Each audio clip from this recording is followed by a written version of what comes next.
მოგესალმებით და წარმოგიდგენ ჩვენი საზოგადოებრივი კომისიის წევრებს.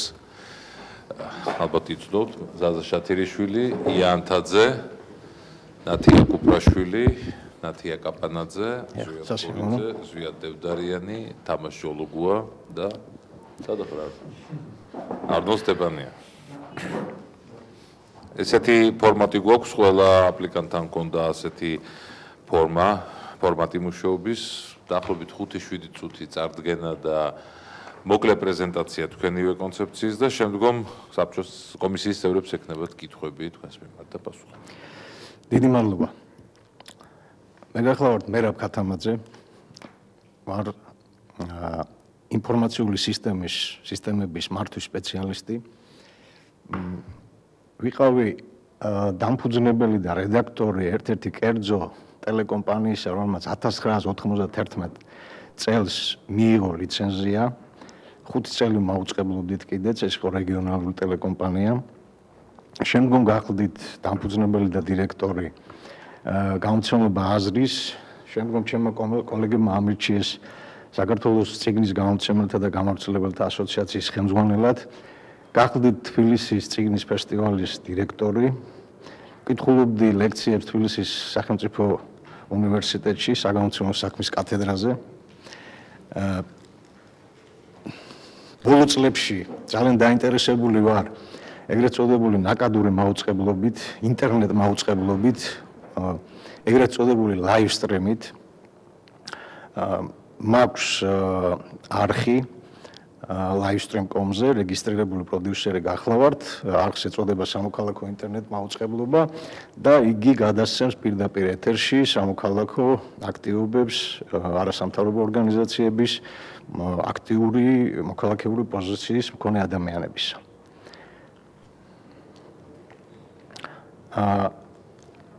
ახლა ალბათ უნდა გადავიდე კონცეფციაზე. დასაწყისში მინდა განვაცხადო, რომ ეს კონცეფცია, რომელიც მე დავწერე, რა თქმა უნდა არ არის ჩემი, ასე ვთქვათ, ნატურის ან სურვილის კონცეფცია და განმარტავ. ეს არის კონცეფცია, რომელიც ეყრდნობა არსებულ სამართლებრივ სივრცეს. ამიტომ აქ გამოთქმული დებულებები ბუნებრივია, რა თქმა უნდა, განპირობებულია სწორედ ამ კანონმდებლობით, პრაქტიკით. დავაზუსტებ რას გულისხმობ. მაშასე უპირველეს ყოვლისა ეს არის კანონი მაუწყებლობის შესახებ. შემდეგ ასევე ძალიან საინტერესო დოკუმენტი, ეს არის სტრატეგია 2011-2015 წლების საზოგადოებრივი მაუწყებლის, რომელიც კარგახნის მანძილზე მუშავდებოდა, ჩართული იყო მასში ევროპის მაუწყებელთა კავშირის ექსპერტი. საინტერესო დოკუმენტია, ზოგი სადაო ჩემი აზრით, ზოგი მართლა საინტერესო, ძალიან, რომელსაც მე ვეთანხმები და ვიზიარებ და რა თქმა უნდა არსებული პრაქტიკა. ის თუ რა ხდება დღეს საზოგადოებრივ მაუწყებელში. საზოგადოებრივი მაუწყებლის სტატუსი განსაზღვრული არის მაუწყებლობის შესახებ კანონმდებლობით და იგი არის სახელმწიფო მისი პროგრამული პრიორიტეტები უნდა შეესაბამებოდეს სახელმწიფო პოლიტიკის ძირითად პრიორიტეტებს ევროკავშირში, ნატოში ინტეგრაციის პროცესს იძულებოდ გადააყენებულ პირებთან დაკავშირებულ მოვლენებს საზოგადოებრივ გამოკითხვებს, სოციოლოგიურ გამოკითხვებს. ერთი სიტყვით, ეს არის ჩარჩო, რომელშიც უნდა იმოქმედოს მაუწყებელმა. ჩემი აზრით, ეს არის ჩარჩო, რომელიც ერთი მხრივ მას ცენტრალურ როლს აკისრებს. ამას მართვის სპეციალისტები ასეთ მიდგომას ეძახიან ინსტრუმენტულ მიდგომას. გამოდის, რომ სახელმწიფო თავის ერთ-ერთ მთავარ ინსტრუმენტად, აი იმ მისი პრიორიტეტები, რომლებიც აქ ეხლა ჩამოთვალე და გაწერილია ამ მაუწყებლობის შესახებ, კანონში თავარ ინსტრუმენტად განიხილავს სწორედ მაუწყებელს. მაგრამ იმავდროულად ჩემი აზრით ეგ არის ასევე პრობლემაც. და რას გულისხმობ? აი მაგალითად, რადგან ასეა, მისი მთავარი ინსტრუმენტია სახელმწიფოში და კანონში სპეციალური მუხლიც არის, საზოგადოებრივი მაუწყებელი მუდმივად იღებს დაფინანსებას 0.14% მთლიანი შიდა პროდუქტისა. ეხლა ეს რომ მოგერს მენეჯერის პოზიციიდან ამას შეხედო, ნახეთ რა გამოდის, გინდა კარგად გააკეთე საქმე, გინდა ცუდად გააკეთე, ეს ესე იგი დაფინანსება მუდმივად გაქვს. ამიტომ ეგ პრობლემაა. სერიოზული პრობლემაა. როგორ უნდა გადაწყდეს ეს ამბავი? ცხადიან მეთოდები არსებობს და მე შევეცდები ამაზე ვისაუბრო. გადაწყდეს სწორედ ისევ ამ კანონმდებლობით და აი ამ სტატუსიდან გამომდინარე. მაშ თუ კი საზოგადოებრივი მაუწყებელი არის ასეთი მნიშვნელოვანი ინსტრუმენტი სახელმწიფო პოლიტიკის აი ამ პრიორიტეტების გატარებისათვის და ცხოვრებაში მის რეალიზაციისათვის, ეს კონკრეტულად უნდა განხილული იქნას ჩემი აზრით შემდეგნაირად. მაგალითად, დღეს ხელისუფლება აცხადებს, რომ მისი პრიორიტეტები ეს არის, თქვა, სოფლის მეურნეობა, განათლება, ჯანმრთელობა, მაშასადამე მაუწყებელი თავის თავს უნდა განიხილავდეს კონკრეტულად ასეთ ჭრილში. მაშ მაუწყებელი და სოფლის მეურნეობა. მაუწყებელი და მაგალითად თვითმმართველობა ძალიან სერიოზული თემა. ეს სწორედ ეს დებულებები ჩვენ პირდაპირ ყარნახობს და გვაძლევს საშუალებას მივიღოთ გადაწყვეტილებები. ამ სამეურნეო საბჭოს ფუნქციები ხო ეგ არის, მაშ ბიუჯეტის დამტკიცება, გენერალური დირექტორის დამტკიცება, პროგრამული პრიორიტეტების დამტკიცება. ჩვენ ვხედავთ მაშ როგორ შეიძლება იყოს მიდგომა. ეხ გისმენთ გონ კითხვა დაგებადათ ბატონო. დაასრულოთ და მე რა თქმა უნდა დავუსვამ შეკითხვა. ჩემ კონცეფციაში მე ხაზი გავუსვირო თუ თქვა არჩეული ვიქნები, მე ფოკუსირებას მოვახდენ შემდეგ საკითხებს. პირველი ეს იქნება საზოგადოებრივი მაუწყებლის როლი, ფუნქცია ციფრულ მაუწყებლობაზე გადასვლის პროცესში და ზოგადად ახალი საინფორმაციო საკომუნიკაციო ტექნოლოგიების ათვისება და დანერგვა. 2015 წლის 17 ივნისიდან საქართველოს უნდა გადავიდეს ციფრულ მაუწყებლობაზე.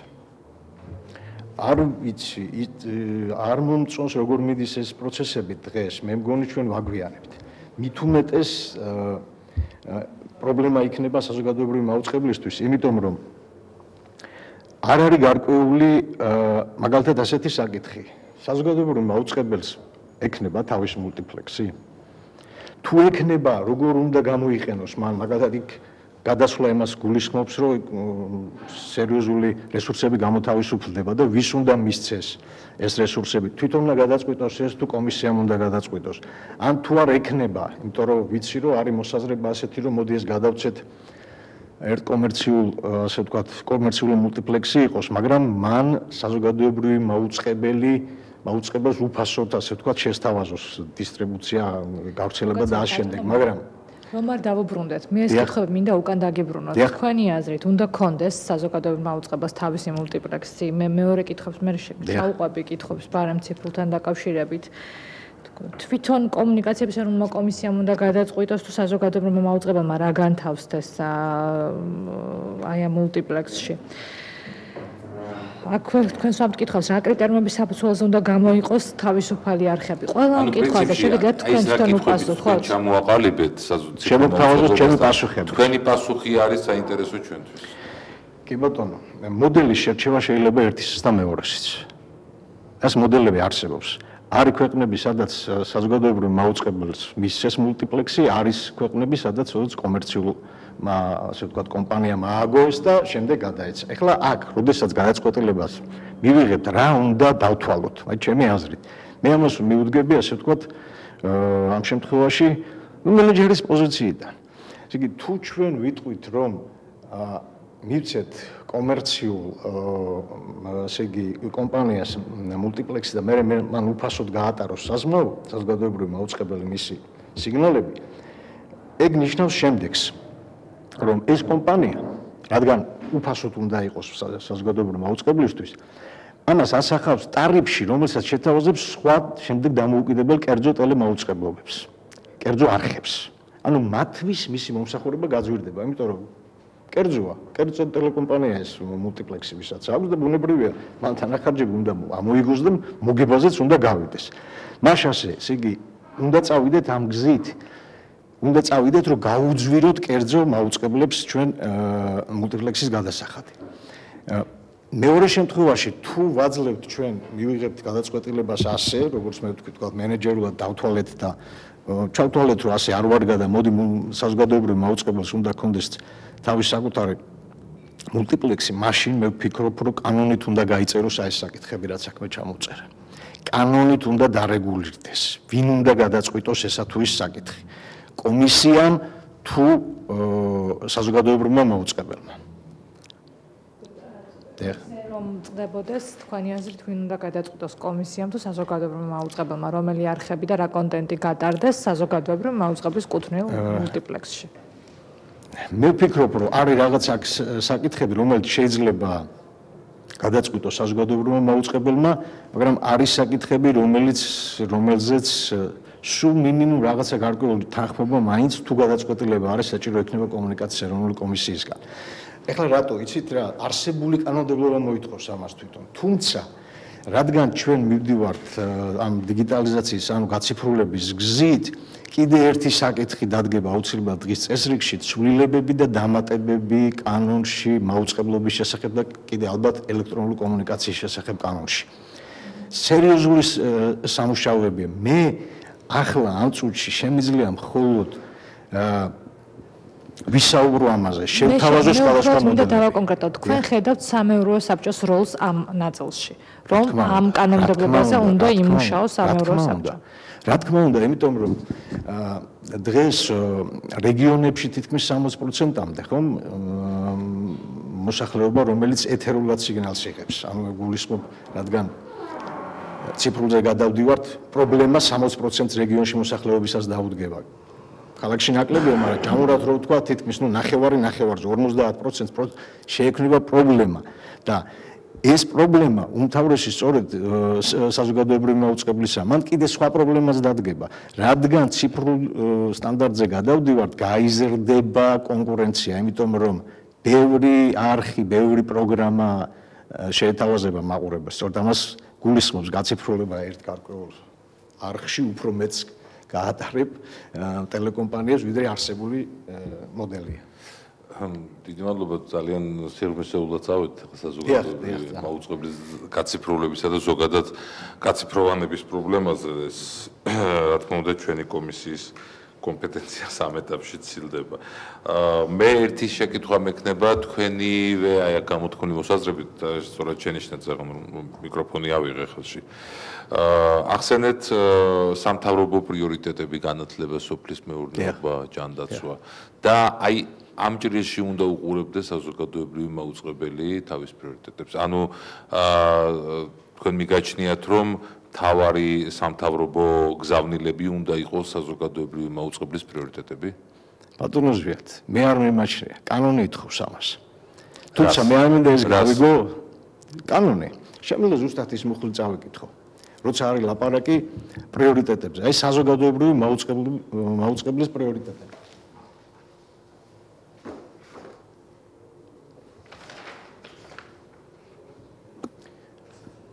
ველოდებით.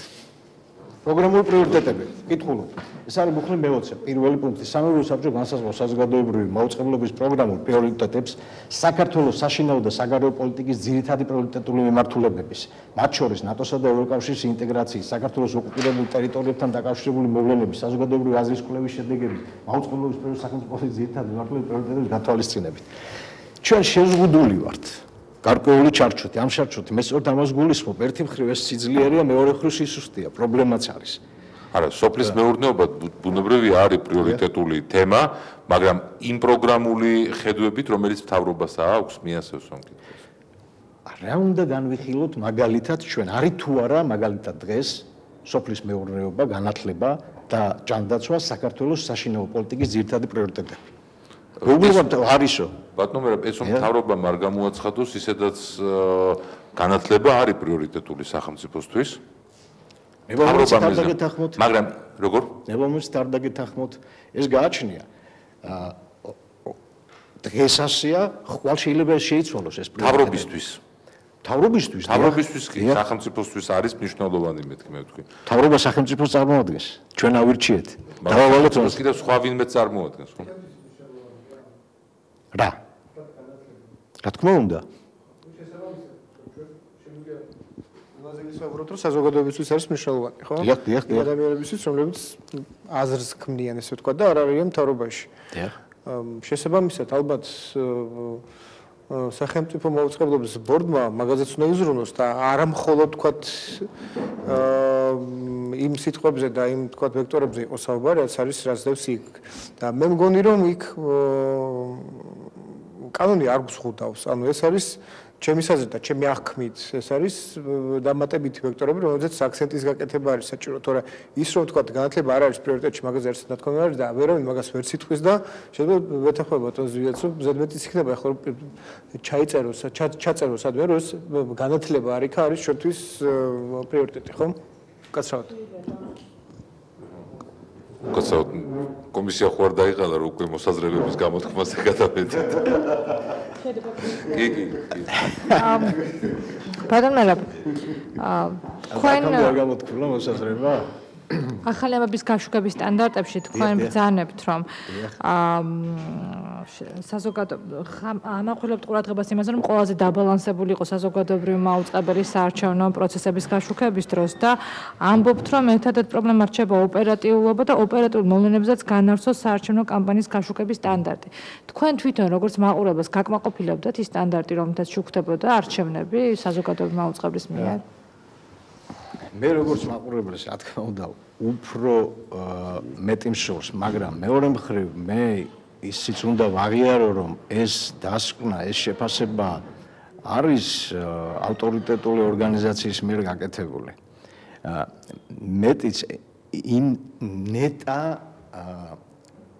ასე დრამატულად არ შეცვლილი იყო ვითარება, რომ თუნდაც მაშინდელი, აი ხა დღეს რო გადავხედოთ, ხო, საზოგადოებრივი მაუწყებლის რეიტინგის, მაშინდელი რეიტინგის სერიოზული კლება არის დღეს. ცხადია მე არათუ დღევანდელი, არც მაშინდელი არ მაკმაყოფილებს. უბრალოდ მე ყოველთვის ვცდილობ, რომ არსებული რეალობები ობიექტურად შევაფასო.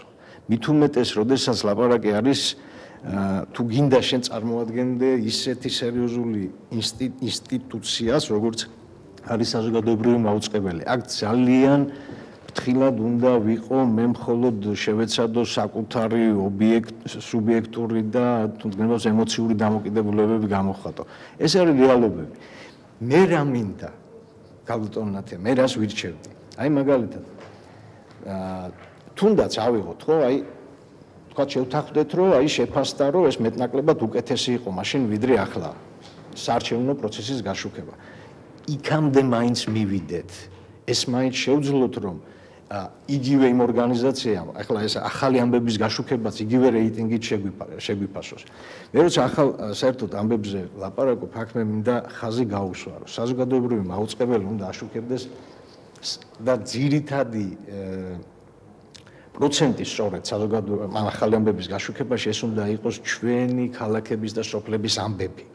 ესე იგი, კერძო მაუწყებელი ძირითადად აშუქებს მხოლოდ ცხელ თემებს. ეს ყველგან ასეა ცნობილია. მაგრამ ჩვენს ქალაქებში, სოფლებში, დაბებში ყოველდღიურად ხდება ძალიან, შეიძლება არაც ხელი, მაგრამ ძალიან მნიშვნელოვანი მოვლენები. აი საზოგადოებრივი მაუწყებელი სწორედ ის უნდა იყოს, ვისაც პულსზე უდევს ჩვენი სოფლის, რეგიონების, ქალაქების, სოფლების პულსზე უდევს ხელი და ყველაფერს აშუქებს, რაც კი მნიშვნელოვანია, რაც კი პრობლემა არის. როგორ წარმომიდგენია ეს? წარმომიდგენია ისე, რომ დიახ, უნდა დაიფაროს. ვიცი, რომ ამაზე იყო საუბარი და ეს ჯდება ძვირი ამბობენ, მაგრამ მე მიმაჩნია, რომ უნდა იყოს რეგიონალური საკორესპონდენციო პუნქტები. და ესე რომ ვთქვათ, აი მაგალითად, თქვა 9 რეგიონი, ხო სადღაც ესე იგი თითო ერთი ნიუსი, ახალი ამბავი მაინც ყველა რეგიონიდან უნდა მოდიოდეს. უნდა ვიცოდეთ და მარტო ახალ ამბებს ხოთაშორის ამ ჩვენი ქვეყნის ამბების გაშუქებაზე რომ საუბრობ, არ მინდა მარტო ახალი ამბებით შემოვიფარგლო. გულისხმობ საზოგადოებრივ პოლიტიკურ ток-შოუებს, გადაცემებსაც. აი მაგალითად ხატონად რო ვთქვა, ჩვენ უნდა ვიცოდეთ მართლა წყაროზე რა ხდება. ან გნებავთ აი ჟარგონით რო ვთქვა, ბირჟაზეც რა ხდება. იქაც უნდა მიდიოდეს ჩვენი კორესპონდენტი, იქ იმ ამბებსაც უნდა აშუქებდეს, იმიტომ ეს არის საქართველო. მით უმეტეს ეს პრობლემა მაგალითად ისეთ რეგიონებთან დაკავშირებით, სადაც ჩვენ გაუწყობის პრობლემას კი გვიდგება ეს ბოლო 20 წელი ამაზე საუბრობთ და ვლაპარაკობთ. და სწორედ კერძო მაუწყებლებს ჩვენ ამას ვერ მოვთხოვთ, მაგრამ საზოგადოებრივ მაუწყებლებს ეს შეუძლია და უნდა გააკეთოს კიდეც. ჩვენ არა მარტო აქედან უნდა ვაძლევდეთ მათ ინფორმაციებს, უკავშირი იქ იმ ადამიანს. საერთოდ ჩემი დგომა ასეთია, რაც ხდება, რაც კეთდება, ყველაფრის ცენტრში უნდა იყოს ადამიანი. ყველაფერი უნდა კეთებოდეს ადამიანისთვის. შესაბამისად, ჩვენ უნდა ვიცოდეთ, რა აწუხებს იმ ადამიანს.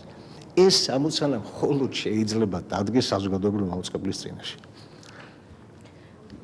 შეიძლება მოგესალმებით ბატონო, მე მინდა გავაგრძელო სწორედ ის ნაწილი კონცეფციის, სადაც ნათია შეჩერდა.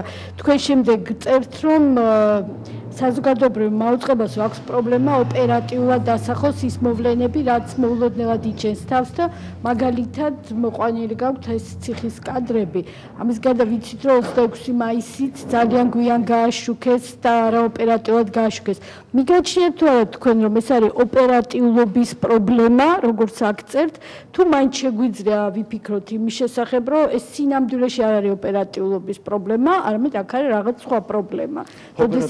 როდესაც კონკრეტულად ამ ტიპის ამბები, როგორც იყო ციხის კადრები, როგორც იყო 26 მაისის მიტინგის დაშლა, არ შუქდებოდა ოპერატიულად. იყო თუ არა ეს ოპერატიულობის პრობლემა? ოპერატიულობა როგორც შედეგი. თორე რა თქმა უნდა, მანდ არსებითი სხვა პრობლემაა. სხვა პრობლემაა, აი რა პრობლემაა. ნახეთ, მე ვიცოდი რომ ეს არ გავხდებოდა ის მოსაზრება, რომელიც მე გამოვთქვი, ჩემი მოსაზრება ამ კანონის მუხთან დაკავშირებით, მაგრამ აი ისევ აქედან გამოვავალთ. იგივე ხელისუფლება როგორ უყურებს ამას? აი ამ ჩაწერილ აი ამ დებულებას, რომ მაშ რადგან მე ხელისუფლება ვარ და ჩემი პრიორიტეტების და ასე შემდეგ ამის ინსტრუმენტი არის საზოგადოებრივი მაუწყებელი, მუდმივად უჩნდება ეს სდუნება, რომ ჩაერიოს, მიუთითოს, რეკომენდაცია მისცეს, თითი დაუქნეს და ასე შემდეგ. მე მაგალითად მიფიქრია იმაზეც, რომ აი მაგალითად ეხლა არის სტანდარტი ასეთი, მოსამართლესთან კომუნიკაცია. ესე იგი ადვოკატის თუ განსასჯელის და ასე შემდეგ სერიოზულად შეზღუდულია და სასჯელია ამაზე. აქ ამაზეც ხوار ვიფიქროთ, რომ მაგალითად სახელისუფლებო, პოლიტიკური, პარტიული თანამდებობის პირების და რედაქტორების, ასე ვთქვათ, გადაწყვეტილების მიღები ადამიანების მათი კომუნიკაცია შევზღუდოთ, რომ აი ეს სწორედ ეს მითითება ეხლა კი არა ხვალ, ასე კი არა ასე. ცხადია. მანდ სხვა შედეგი არ მივიღოთ, რომ იქნება და ამაზე ოცნებობენ. კომუნიკაციის შეზღუდვაზე. რატომ? აი მე მოვიყვანე მაგალითად, რომელიც მოქმედებს და სკანდალიც მოყვა, როდესაც რაღაც პროკურორი ჩაერია და დაურეკა და შეხვდა და გახმაურდა ეს ამბავი. მე გულისხმობ, რომ საერთოდაც აღარ დაელაპარაკოს მე საჯარო მოხელე ჟურნალისტს. არა, ამას არ გულისხმობ, ამას არ გულისხმობ. არც ეხლა არაფერი არავინ არ გძელავს მოსამართლესთან ინტერვიუს აღებას და ასე შემდეგ, ამას არ გძელავს. გძელობთ, იმიტომ რომ საინტერესო მოსაზრებები. ბატონო, თქვენ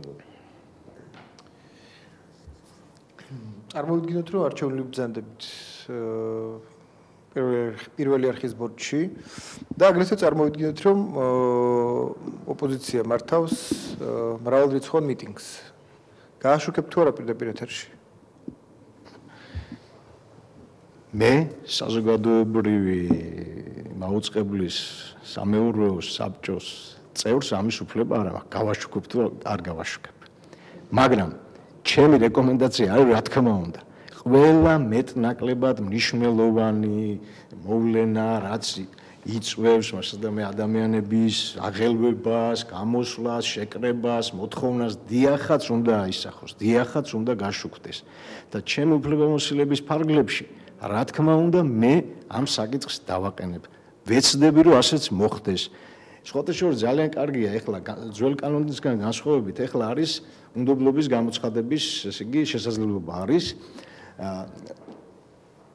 თუ საზოგადოებრივი მაუწყებლის სამეურვეო საბჭო ამ პროგრამული პრიორიტეტები ვერ შეასრულა. და ვთქვათ, აი მე დამიჯერეს, თქვი, აი ასე გააკეთეს, ერთ-ერთი ესე იგი საკითხი ასე მიიღეს, მაგრამ შემდეგ ეს არ გაკეთდა. პასუხს ჩვენც ვაგებთ და მათ შორის მეც.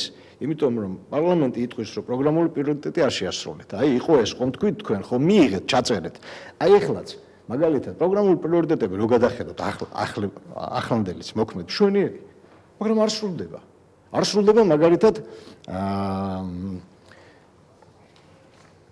დიასპორასთან დაკავშირებით არის არ სრულდება, არ არის ბატონო ჩემო.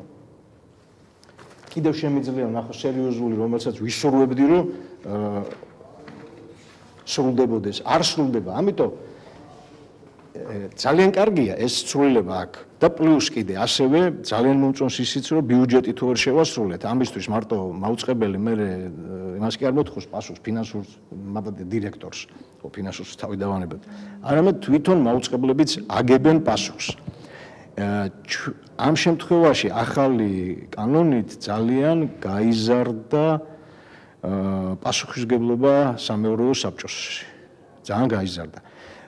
რო გავაანალიზეთ ცოტა შევშფოთი კიდევაც, იმიტომ რომ ეს როგორ უნდა შევძლოთ ჩვენ თქვათ აი ამ ყველაფრის შესრულება, ამ პასუხისმგებლობის, იმიტომ რომ პირდაპირ ჩარევის უფლება არ აქვს მენეჯმენტში. თქვათ ხედავ რომ რაღაცა ვერ მიდის ისე. ხო, როგორი უნდა იყოს ეს ურთიერთობა, კონსულტაციები, ჩემო ბატონო, რჩევები, ახალია, ჩვენ ჯერ არ ვიცით, იმიტომ რომ ეს დებულებები ახალია. და როგორ უნდა ვიმოქმედოთ, გამოჩნდება, ცხოვრება ამას გამოაჩენს, მაგრამ კითხვები გაჩნდა, იმიტომ რომ სერიოზული დებულებებია, სერიოზული პასუხისმგებლობა არის, დღევანდელი კანონმდებლობით საბჭოს წევრობა. და როგორ შეაფასებთ ამ ცვლილებას, ბატონო მერაბ? ხშირად იყო საუბარი, რომ ეს არის მეურვის დამოუკიდებლობაში ჩარევა, ერთგვარი შეზღუდვა. თქვენი პოზიცია როგორი იქნება? კი ბატონო, აი გავაანალიზე ბოლოს 3 წლის ბიუჯეტი. თეთრი ეს არის პირველადი ბიუჯეტის შავი ფერები რო არის კორექტირებული. ნახეთ რა ხდება, ყოველთვის კორექტირებული ბიუჯეტი არის მეტი. ესე იგი მოითხოვა, ესე იგი საზოგადოებრივი, ესე იგი სამეურვეო საბჭომ დაამტკიცა ბიუჯეტი. შემდეგ აღმოჩნდა, რომ თურმე ხარჯები გაეზარდა, მოითხოვა ეს ფული, მოახდინა კორექტირება, მაგალითად 2010 წელს დავთვალე 4 ჯერაა კორექტირება გაკეთებული, ხოლო წელს აღარაა. და გაიზარდა ხარჯები. იზრდება ეს ხარჯები, იზრდება ეს ხარჯები. აი ნახეთ რატოა კარგი, ეს აღარ გამოვა ამ ახალი კანონმდებლობის შემთხვევაში. ასე მაპატიეთ და უბატონოთ, ზარდოთ თქვენ ეს ხარჯები. მთავრობა მოგთხოვთ ბოლო-ბოლო. აღარ გაგიჟდით. ადრე თუ არ ქონდა მთავრობას იმისი ბერკეტი ხელისუფლებას ამ შემთხვევაში, რომ ამისთვის თქვენ დაესაჯეთ, დღეს დაგშით ვერ მოგცემ ფულს, მოგეცით, რაც მოგეცით ეს ბიუჯეტი და კეთილინებით შეასრულეთ. თუ არ შეასრულებთ, თქვენ თვითონ აგებთ პასუხს. აქ ბიუჯეტს კიდე სხვა პრობლემები აქვს. ბიუჯეტის სულ არის გათვლილი, რატომღაც მხოლოდ ხარჯებზე და არა შემოსავლებზე. მაგრამ აი კიდე თუ შეიძლება ერთ კითხვით მოგმართავთ. თქვენი ციტო ჩვენ ვართ სრული ამოცანის წინაშე. ანუ უნდა შევარჩიოთ არა მხოლოდ 27 პროფესიონალი და ამ თემაზე დაფიქრებული ადამიანი, არამედ ბუნებრივი ამ ადამიანების მიმართ უნდა არსებობდეს საზოგადოებრივი ნდობაც და იმ პრობლემური, ესე ვთქვათ, ბექგრაუნდიდან გამომდინარე, რაც ამ საბჭოს აქვს, ისინი მეტნაკლებად თავისუფლები უნდა იყვნენ პოლიტიკური გავლენებისგან, რაც არის ძალიან მნიშვნელოვანი. პირდაპირ შეკითხვა მაქვს, ასე ვთქვათ. ხომ არ ბრძანდებით რომელიმე პოლიტიკური პარტიის წევრი, ან ხომ არ გაკავშირებთ რომელიმე პოლიტიკურ პარტიასთან იმაზე უფრო მეტი, ესე ვთქვათ, ვიდრე არის სიმპათია, რამაც შეიძლება გავლენა მოახდინოს თქვენს ნეიტრალურ საქმიანობაზე, თუ ვთქვათ, თქვენ იქნებით წარდგენილი კანდიდატის სახით. მადლობთ ბატონ ჟვიად. დიახ, მე ვარ რესპუბლიკური პარტიის წევრი. მაგრამ ასევე დიახ, ეს არანაირად არ მოახდენს გავლენას ჩემს გადაწყვეტილებას. რატომ? მე არა ვარ ხელმძღვანელი ორგანოს წევრი. მე არა ვარ არათუ უმაღლესი არამედ ადგილობრივი ორგანიზაციის ხელმძღვანელობის არანაირი კომიტეტის წევრი. მე არც კი ყოფილი ვარ ყელობის დელეგატი, ვარ რიგითი წევრი. მე არა ვარ, ვინც მე მიცნობს რაიმე პოზიციის გამხმოვანებელი და ასე ვთქვათ ასოცირებული ამ პარტიასთან. მე არა ვარ ამის სპიკერი. მაშინ მე რატომ უნდა შემიშალოს ხელი ამან იმ შემთხვევაში, როცა მე საზოგადოებრივ მაუწყებლობას სამეურვეო საბჭოში არჩევის შემთხვევაში მე ვალდებული ვარ დავტოვო პარტია, იმიტომ რომ არ შეიძლება ესე ჩვენურად ვიცი რომ არ შეიძლება ასეთი პარტიის წევრი იყოს სამეურვეო საბჭოს წევრი. მე ამას არ შემიშლის. ეხლა ამის ვიცოდი მე რომ ეს კითხვა დადგებოდა და მინდა ეხლა წაგიკითხოთ. ეს არის გაზეთები, რომელსაც მე რესპუბლიკელებისთვის ვამზადებდი და ეს 2009 წლის ესე იგი საპროტესტო აქციები რო იყო, იმ დროს ამას ვავრცელებდით კიდეც. ბატონო მერაბ და რატომ არ გიწერიათ CV-ში რო პარტიის წევრი ბრძანდებით? პარტიის წევრი? პარტიის წევრობა, რა ვიცი, CV-ში ახლა პარტიის წევრობა ალბათ არ გაგვ წაკითხული ხო ჩვენში და? ჩვენ პრინციპში ეს ერთ-ერთი ძირითადი კრიტერიუმი იყო შერჩევის დროს კანდიდატების რეზიუმეში ნამდვილად ველოდებოდი. პრინციპში თქვენ მაუწყებლობის შესახებ კანონში თქვენ თუნდაც აღნიშნეთ, რომ პირდაპირ მითითება ინტერესთა კონფლიქტთან დაკავშირებით, თუმცა ერთია თქვა ფორმალური დატოვება პარტიის, რაც ისედაც მოგეთხოვება თუ მეურო გახდებით, მაგრამ მეორეა ზოგადად ასოცირება ადამიანის კავშირები. თქვენ რომ ჩვენს ადგილას იყოთ და საერთოდ ამდენად მიზანშეწონილად მიგაჩნიათ რაიმე ტიპის კავშირების მქონე პიროვნება პოლიტიკურ პარტიასთან იყოს არჩეული მეურვეთ, როცა ამდენად ძლიერია დეფიციტი ნდობის სამეურვეო საბჭოს მიმართ. კარგი კითხვაა.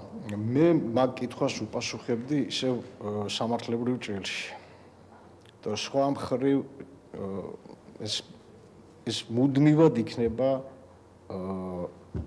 დავის საგანი.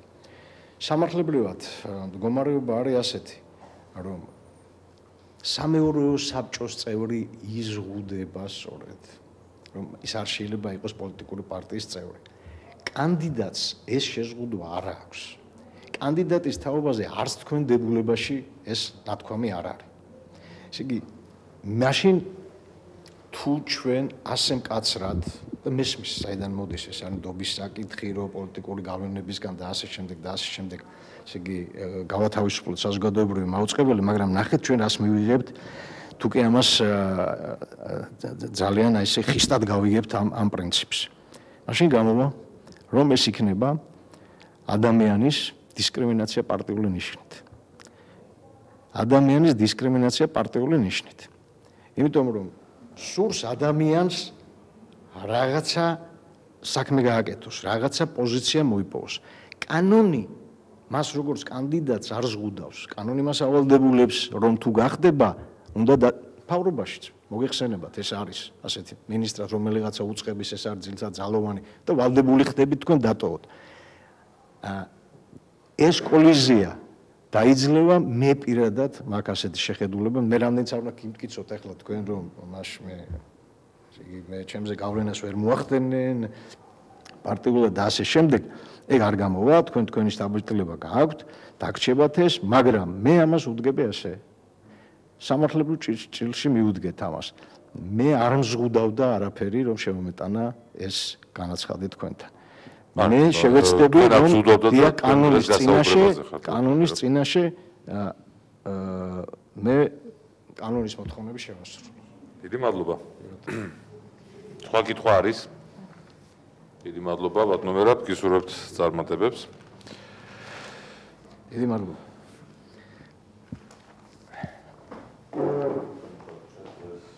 ბოლო აპლიკანტი თამარ დეკანოსიცა.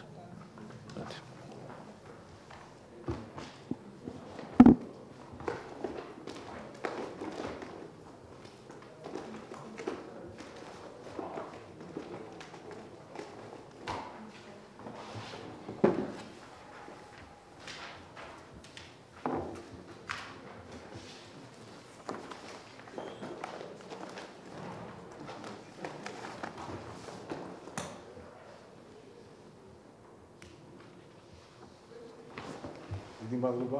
დიდი მადლობა რა და გაიგებთ ისე წამოწევს.